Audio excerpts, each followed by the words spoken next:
할렐루야. 오늘도 주 안에서 평안하시기를 축원합니다. 인생을 살면서 제가 보니까 우리를 가장 힘들게 하는 것 가운데 하나가 무기력에 대한 거예요. 이 무기력은 피곤해서 생기는 일들이 아니죠. 의욕이 상실된 겁니다.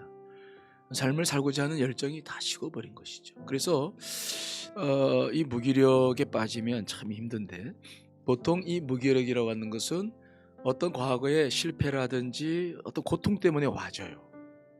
그렇기 때문에 이 무기력을 학습된 무기력이다, 뭔가 경험했기 때문에 찾아온다, 이제 그렇게 이야기를 많이 합니다. 그런데 이 무기력이라고 하는 거 그냥 놔두면 심각하게 우리의 삶을 어렵게 하거든요. 발목을 잡고 생각해 보세요. 아무것도 하지 않는다고 한다면 그를 지켜보고 있는 가족들과 공동체 사람들이 얼마나 힘이 들겠습니까?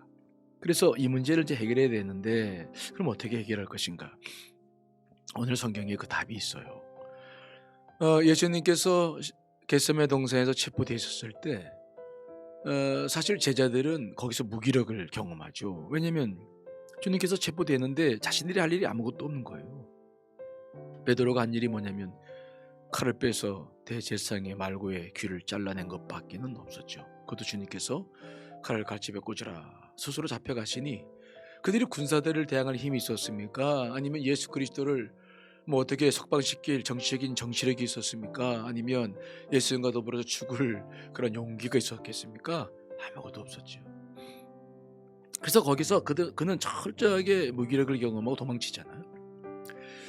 그런데 이 무기력을 경험한 사람들의 특징이 나오는데, 그것은 자기한테 갇히는 거죠.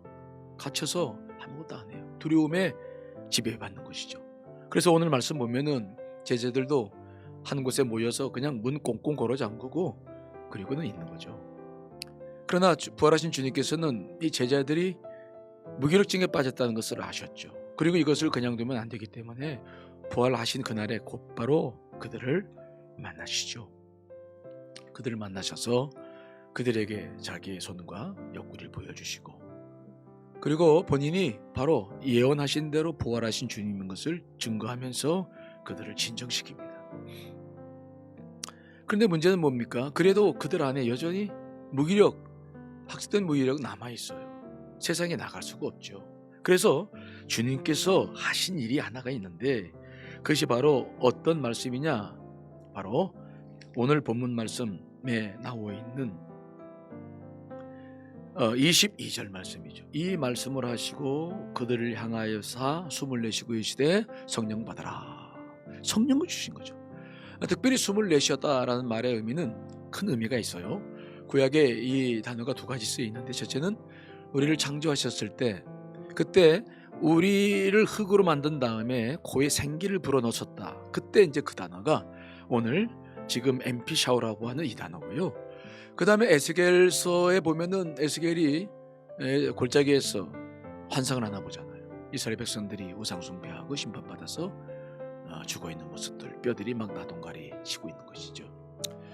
그러나 하나님께서는 그들을 다시 회복시켜 주기 위해서 에스겔에게 명령합니다. 그때 에스겔이 생기야 어서 와서 이 죽음을 당한 자들에게 불어서 이제 생명을 살아나게 하라. 그때 불어서라는 단어도 바로 예수님께서 제자들에게 하셨던 숨을 내쉬며 바로 동일한 단어예요. 그러니까 예수님께서 성령을 받으라라고 했던 것은 그들의 생명을 살리기 하기 위한, 회복시키기 위한 중요한 하나의 방법이었죠. 이 성령님이 왜 필요합니까?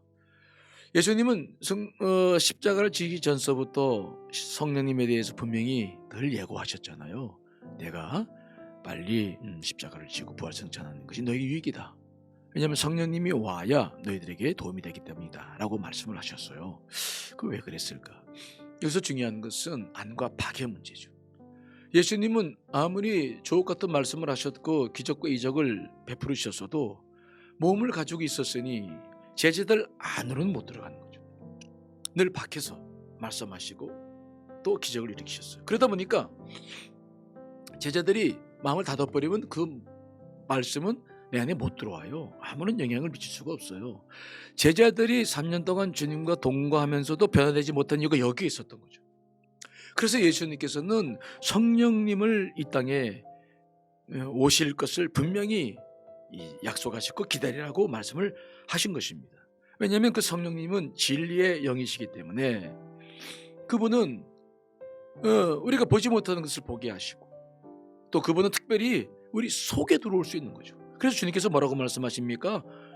그는 너희와 함께 거하시며 너희 속에 계시겠습니다.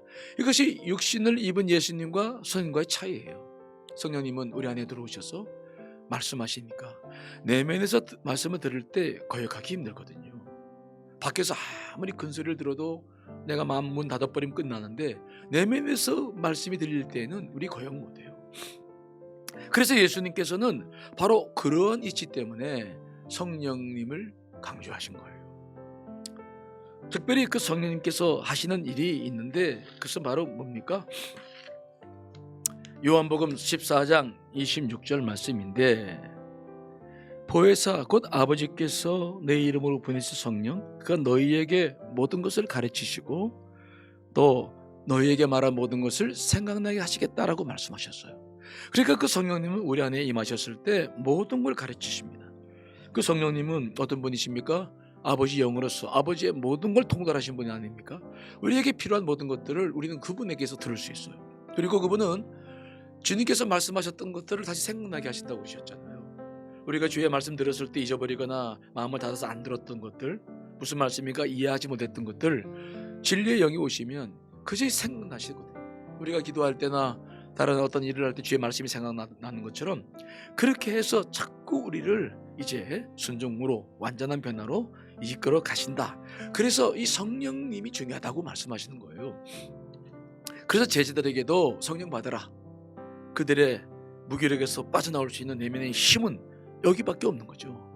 그래서 예수님께서는 지금 제자들에게 숨을 내쉬면서 성령을 받아라라고 말씀하셨어요. 여러분 신앙생활을 할 때 중요한 것이 있는데 안과 밖의 문제예요. 여러분 예수님의 말씀을 안에서 듣고 있습니까? 아니면 밖에서만 듣고 있습니까? 밖에서 듣는 것도 중요하지만 이것은 내 감정에 따라 들을 수도 있고 못 들을 수도 있잖아요. 그러나 안에서 듣기 시작하면 우리는 그분의 뜻을 따라 그분의 뜻을 이루며 살아갈 수 있습니다. 이것이 얼마나 큰 힘이 되는지 몰라요. 지난주에 성찬식을 했을 때 한 교우가 성찬을 하면서 큰 은혜를 경험하셨더라고요.